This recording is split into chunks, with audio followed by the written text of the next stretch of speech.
Rumah saya udah nggak layak pakai Pak, ke belakang. Udah nggak punya dapur Pak, harta benda. Di depan juga Pak, ada sawah kita Pak. Sawah itu tumpuan harapan Pak. Sekarang saya harus gimana Pak?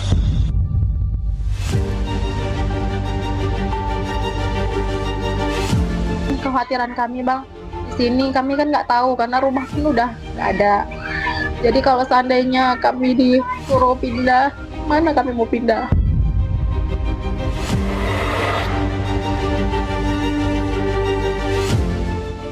Orientasi pemulihan itu kan berbasis warga untuk aman. Jangan sampai mereka justru jadi korban berikutnya karena pendekatan yang nggak pas.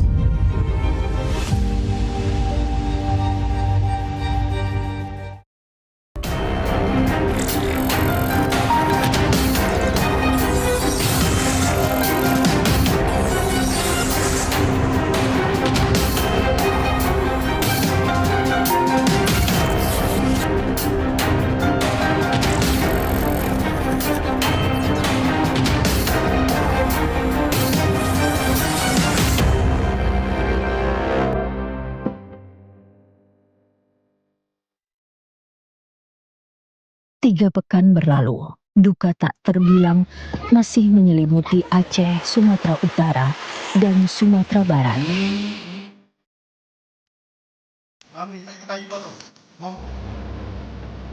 Ribuan nyawa melayang, desa-desa pun hilang akibat bencana ekologis di bumi Andalas.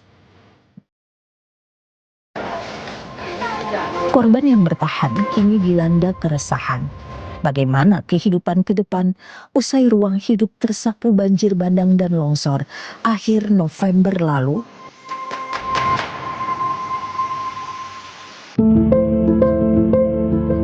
Putri Bariah gundah gulana.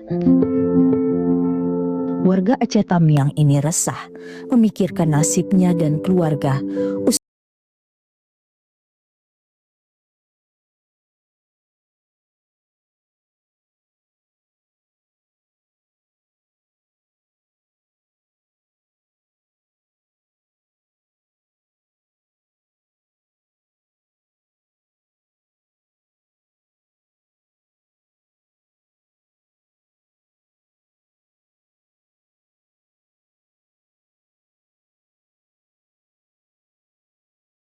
Mau pindah, mana kami mau pindah? Putri tak tahu sampai kapan ia mengungsi di gedung Islamic Center ini. Tapi yang ia dengar, gedung Islamic Center akan beroperasi kembali. Putri berharap pemerintah menyediakan hunian sementara agar ia bisa melanjutkan kehidupan. Seperti ya nggak mesti harus rumah yang kayak mana, yang penting ada barak, seperti barak pengungsian aja pun jadi ada air bersihnya, bisa MCK kami lah kayak gitu. Kami mau kemana Pak selanjutnya? Nirwana, warga desa Huta Godang, Kecamatan Batang Toru, Tapanuli Selatan, Sumatera Utara, juga berharap bisa segera pulih dan bangkit dari bencana. Tapi ia tak berdaya melihat kerusakan masif di tempat tinggalnya. Banjir bandang menyapu desa yang berada di kawasan hilir ekosistem Batang Toru. Bak kiamat kecil, air bah dan gelondongan kayu yang terbawa saat banjir bandang memorak-porandakan desa Huta Godang. Rumah saya udah nggak layak pakai Pak, ke belakang. Udah nggak punya dapur Pak, harta benda. Kami mau kemana Pak selanjutnya? Adik-adik saya mau gimana Pak? Nggak sekolah. Kemarin adik saya nangis, sepatuku nggak ada Kak, mau sekolah. Baju kakak di mana gitu. Saya harus gimana Pak selanjutnya? Tak hanya rumah, sawah yang jadi sumber penghidupan keluarga Nirwana selama puluhan tahun juga lenyap. Semua jenis-jenis usaha kita juga udah nggak ada Pak. Di depan juga Pak, ada sawah kita Pak. Sawah itu tumpuan harapan Pak. Di mana sawah ini yang bisa menyekolahkan saya dan adik-adik saya Pak. Sekarang saya harus gimana Pak? Usai diterjang banjir bandang, kehidupan di desa Huta Godang dan desa tetangganya, yaitu Garoga dan Aek Ngadol, hanya tinggal kenangan. Sebab hasil uji badan geologi, wilayah ini sudah tak lagi layak ditinggali. Pemerintah Kabupaten Tapanuli Selatan mencatat total ada 721 KK yang akan direlokasi. Kalau desa Garoga sudah hilang sama sekali. Hasil uji dari badan geologi di sana tidak lagi direkomendasi. Juga menyapu daerah tetangganya Huta Godang dan Aek Ngadol. Bupati Tapanuli Selatan menyebut warga desa Huta Godang, Garoga, dan Aek Ngadol akan direlokasi di tanah milik PT Perkebunan Nusantara seluas 15 hektar. Kita hanya menyiapkan lahan, nanti yang bangunkan ini adalah pemerintah pusat. Satu hal yang sangat dibutuhkan, sangat amat mendesak, ya hunian ini yang layak.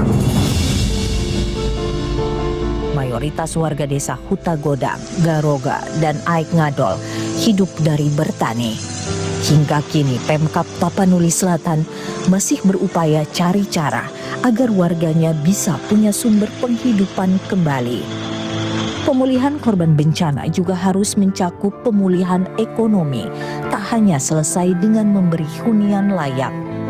3.000-an hektar sawah itu pusuh, nggak bisa lagi ditanami sebelum kemudian dilakukan normalisasi.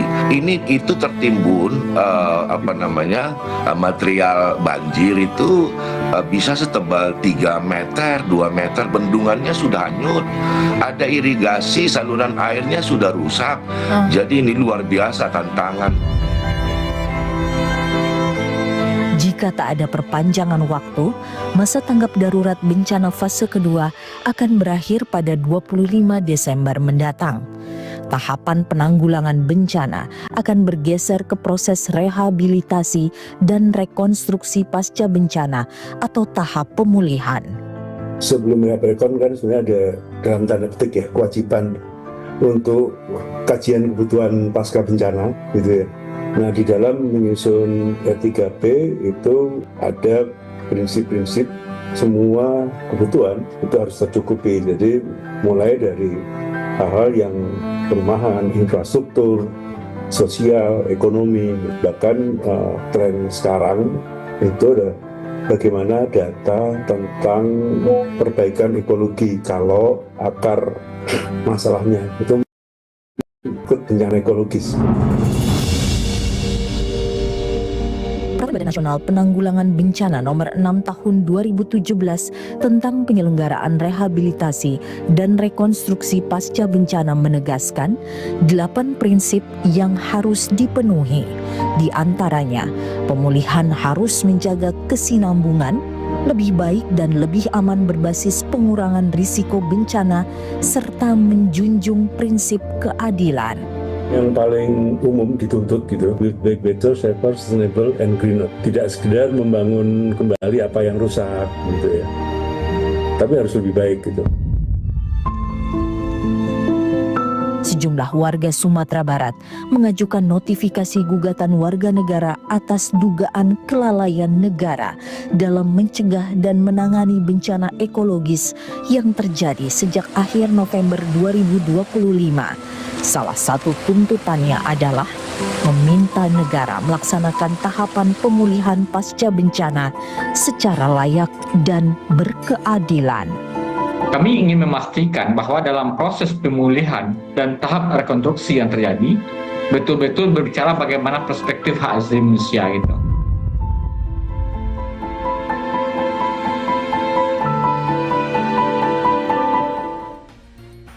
Saya udah nggak layak pakai Pak ke belakang. Sekarang saya harus gimana Pak? Kalau seandainya kami disuruh pindah, mana kami mau pindah? Rehab rekon dijalankan, data itu harus benar. Jangan sampai mereka justru jadi korban berikutnya karena pendekatan yang nggak pas. Berkas Kompas, Selasa 23 Desember pukul 11 malam di Kompas TV. Saya udah nggak layak pakai Pak ke belakang. Sekarang saya harus gimana, Pak? Kalau seandainya kami disuruh pindah, mana kami mau pindah? Rehab rekon dijalankan, data itu harus benar. Jangan sampai mereka justru jadi korban berikutnya karena pendekatan yang nggak pas. Berkas Kompas, Selasa 23 Desember pukul 11 malam di Kompas TV. Rumah saya udah nggak layak pakai, Pak, ke belakang. Sekarang saya harus gimana, Pak? Kalau seandainya kami disuruh pindah, mana kami mau pindah? Rehab rekon dijalankan, data itu harus benar. Jangan sampai mereka justru jadi korban berikutnya karena pendekatan yang nggak pas. Berkas Kompas, Selasa 23 Desember pukul 11 malam di Kompas TV. Rumah saya udah nggak layak pakai, Pak, ke belakang. Sekarang saya harus gimana, Pak? Kalau seandainya kami disuruh pindah, mana kami mau pindah? Rehab rekon dijalankan, data itu harus benar. Jangan sampai mereka justru jadi korban berikutnya karena pendekatan yang nggak pas. Berkas Kompas, Selasa 23 Desember pukul 11 malam di Kompas TV. Rumah saya udah nggak layak pakai, Pak, ke belakang. Sekarang saya harus gimana, Pak? Kalau seandainya kami disuruh pindah, mana kami mau pindah? Rehab rekon dijalankan, data itu harus benar. Jangan sampai mereka justru jadi korban berikutnya karena pendekatan yang nggak pas. Berkas Kompas, Selasa 23 Desember pukul 11 malam di Kompas TV. Rumah saya udah nggak layak pakai.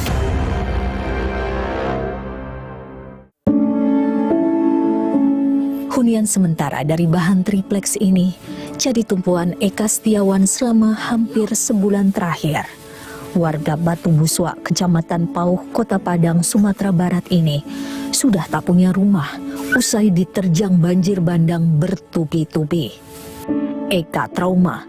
Sudah 4 kali banjir bandang melanda areal permukimannya yang berada di sekitar aliran sungai Batang Kuranji sejak akhir November hingga pertengahan Desember lalu. Banjir bandang menyebabkan alur sungai bergeser drastis, melahap rumahnya yang semula berjarak 100 meter dari bibir sungai. Untuk saat ini di rumah saya nggak bisa lagi dihuni, Pak, karena udah diterjang banjir, Pak. Sekarang aliran sungai di depan rumah sekarang, Pak. Kini Eka tinggal bersama 34 orang lainnya di hunian sementara yang dibangun secara swadaya bersama relawan. Ia berharap perhatian pemerintah agar bisa pulih dan bangkit usai bencana meluluh lantakan kehidupannya. Untuk harapan saya dan keluarga dan masyarakat Batu Buswa, Pak, setidaknya bisa dapat bantuan rumah yang lebih layak lagi, Pak. Banjir bandang pada November lalu bukanlah yang pertama kali terjadi di Batu Buswa. Tahun 2012 silam, wilayah ini juga pernah dihantam air bah. Juli 2012, banjir bandang memutus akses menuju Batu Buswa. Ribuan kubik batu, lumpur, serta batang pohon besar terbawa arus air dari hulu. Banjir bandang merusak lebih dari 500 rumah, 6 jembatan, serta menggerus puluhan hektar sawah warga. Akibatnya, ratusan warga mengungsi. Kini, bencana itu terjadi kembali, bahkan lebih dahsyat. Rizal, Kepala Divisi Advokasi LBH Padang yang juga anggota Tim Advokasi Keadilan Ekologis menyebut, warga Batu Buswa jadi korban bencana ekologis berulang kali sebab upaya pemulihan dan mitigasi pasca bencana tak berjalan menyeluruh. Sekarang tuh banjir bandang juga menghanyutkan kayu-kayu gelondongan. Dulu juga pernah jadi hal demikian. Nah, inilah bukti sebenarnya bahwa kalau tidak sesuainya dengan terhadap apa kebutuhan masyarakat, ya akan hal-hal yang seperti ini akan terjadi kembali gitu. Bencana berulang, masyarakat akan menjadi korban untuk kesekian kalinya gitu.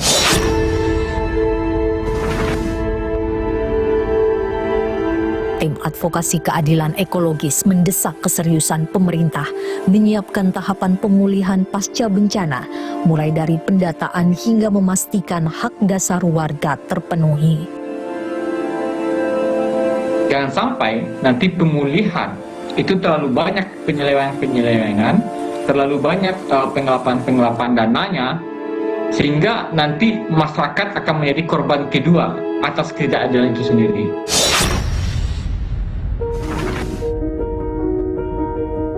Tak ingin bencana yang sama terus berulang, sejumlah warga melayangkan gugatan kepada negara atas dugaan kelalaian dalam mencegah dan menangani bencana ekologis.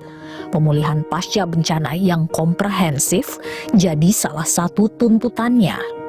Gugatan itu diajukan 5 orang warga terdampak bencana dari Kota Padang, Kabupaten Agam, Tanah Datar, dan Solok.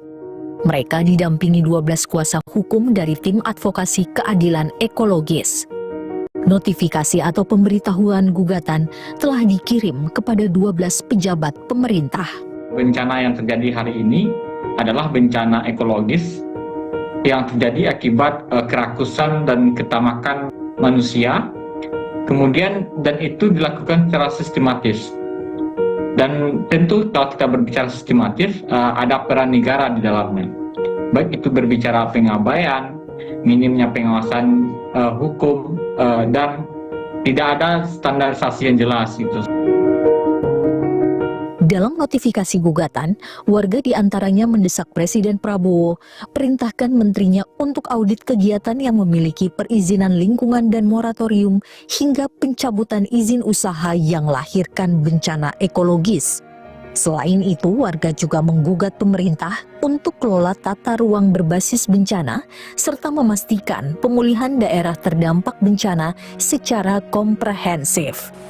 Sesuai aturan, jika dalam waktu 60 hari kerja pemerintah bergeming, gugatan akan didaftarkan ke Pengadilan Tata Usaha Negara.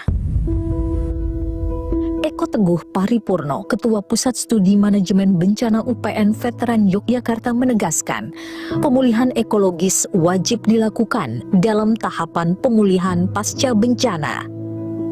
Dari kasus Sumatera ini, yang bahkan perlu sebenarnya pemulihan di ekosistemnya.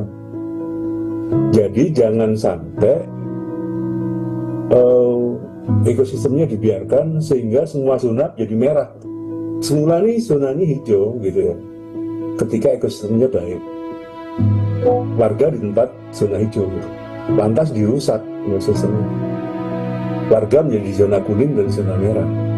Lantas kita berpikir pemulihannya adalah memindahkan warga ke zona hijau yang lain dengan membiarkan ekosistemnya dibiarkan buruk gitu. Nah, ini kan sesat pikir.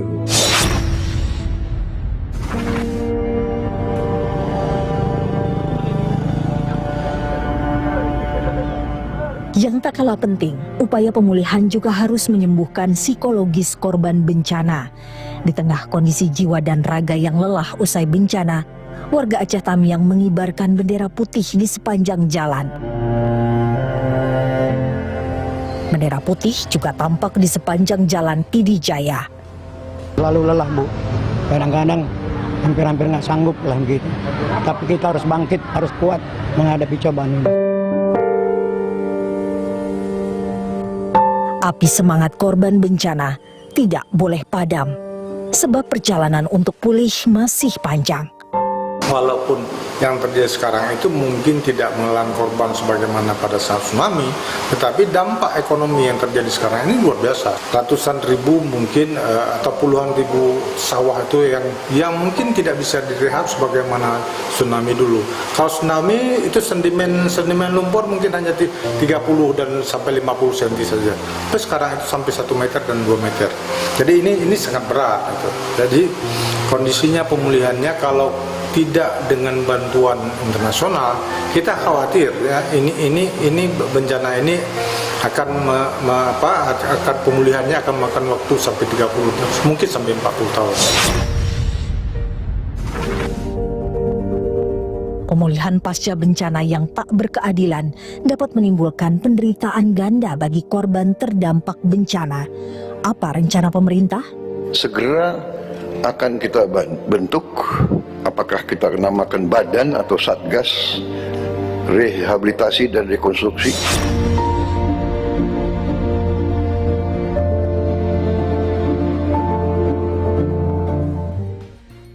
Rumah saya udah nggak layak pakai Pak, ke belakang. Sekarang saya harus gimana Pak? Kalau seandainya kami disuruh pindah, mana kami mau pindah? Kalau rehab rekon dijalankan, data itu harus benar. Jangan sampai mereka justru jadi korban berikutnya karena pendekatan yang nggak pas. Berkas Kompas, Selasa 23 Desember pukul 11 malam di Kompas TV. Rumah saya udah nggak layak pakai Pak, ke belakang. Sekarang saya harus gimana Pak? Kalau seandainya kami disuruh pindah, mana kami mau pindah? Kalau rehab rekon dijalankan, data itu harus benar. Jangan sampai mereka justru jadi korban berikutnya karena pendekatan yang nggak pas. Berkas Kompas, Selasa 23 Desember pukul 11 malam di Kompas TV. Rumah saya udah nggak layak pakai Pak, ke belakang. Sekarang saya harus gimana Pak? Kalau seandainya kami disuruh pindah, mana kami mau pindah? Kalau rehab rekon dijalankan, data itu harus benar. Jangan sampai mereka justru jadi korban berikutnya karena pendekatan yang nggak pas. Berkas Kompas, Selasa 23 Desember pukul 11 malam di Kompas TV. Rumah saya udah nggak layak pakai Pak, ke belakang. Sekarang saya harus gimana Pak? Kalau seandainya kami disuruh pindah, mana kami mau pindah? Kalau rehab rekon dijalankan, data itu harus benar. Jangan sampai mereka justru jadi korban berikutnya karena pendekatan yang nggak pas. Berkas Kompas, Selasa 23 Desember pukul 11 malam di Kompas TV. Rumah saya udah nggak layak pakai Pak, ke belakang. Sekarang saya harus gimana Pak? Kalau seandainya kami disuruh pindah, mana kami mau pindah? Kalau rehab rekon dijalankan, data itu harus benar. Jangan sampai mereka justru jadi korban berikutnya karena pendekatan yang nggak pas. Berkas Kompas, Selasa 23 Desember pukul 11 malam di Kompas TV. Rumah saya udah nggak layak pakai Pak, ke belakang. Sekarang saya harus gimana Pak? Kalau seandainya kami disuruh pindah, mana kami mau pindah? Kalau rehab rekon dijalankan, data itu harus benar. Jangan sampai mereka...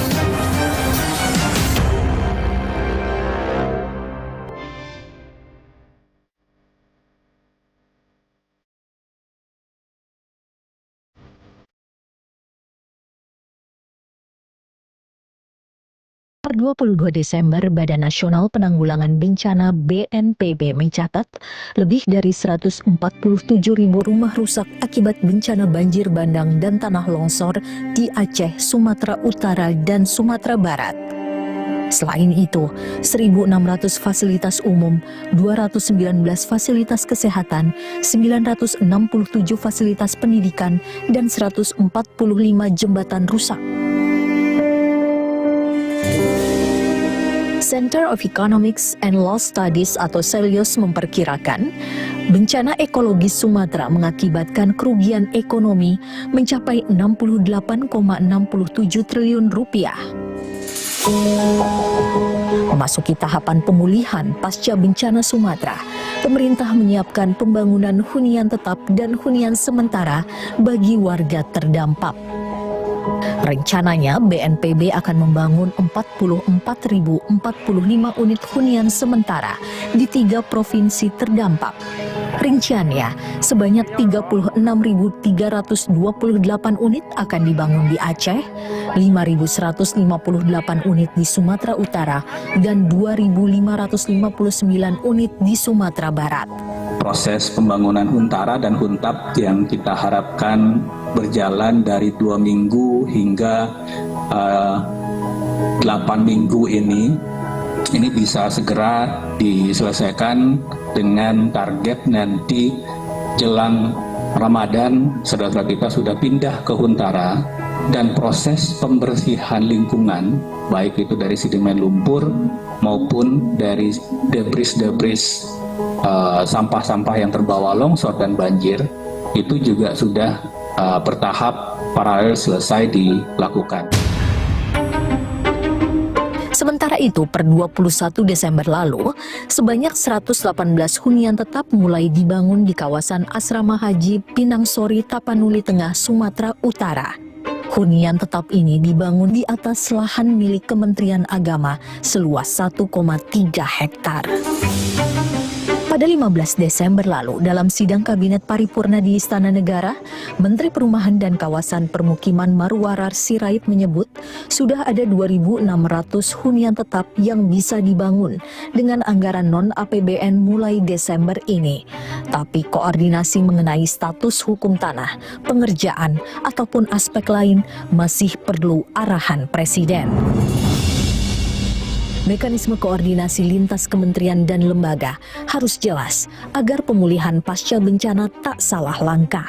Presiden Prabowo menyebut akan segera membentuk tim untuk rehabilitasi dan rekonstruksi pasca bencana Sumatera. Segera akan kita bentuk, apakah kita namakan badan atau satgas rehabilitasi dan rekonstruksi. Segera kita akan bangun hunian-hunian sementara dan hunian-hunian tetap. Jadi semua unsur juga nanti bekerja sama. Jangan ada alasan cari lahan dan sebagainya, pakai lahan milik negara yang ada. Kalau perlu PTPN, kalau perlu konsesi-konsesi hutan itu kita pakai semua. BNPB menegaskan, pemerintah mengedepankan aspek keselamatan warga dalam proses pemulihan pasca bencana. Pembangunan infrastruktur yang disiapkan juga memprioritaskan bangunan berketahanan bencana.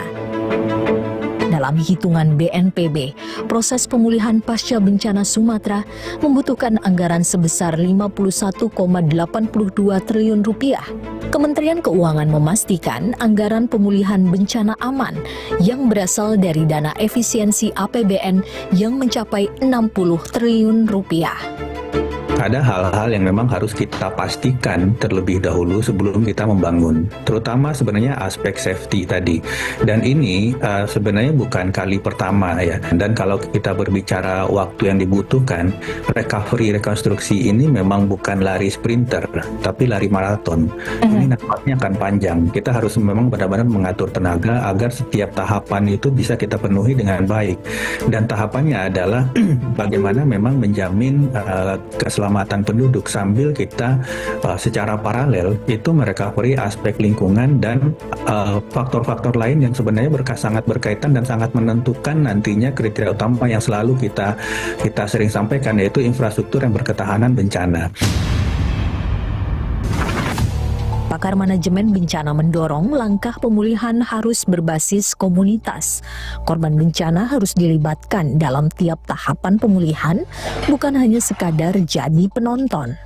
Ya, ketika melakukan pemulihan tidak berkomunikasi baik dengan warga, mulai dari pemikiran persiapan perencanaan, pelaksanaannya jauh dari apa yang dibutuhkan warga, ya pada akhirnya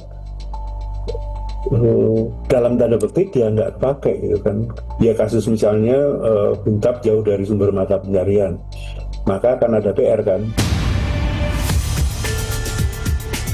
Negara harus hadir menjaga hak, memulihkan asa, dan menghapus lara para korban bencana. Pemulihan bukan sekadar membangun kembali yang rusak, tetapi memastikan petaka tak kembali terulang.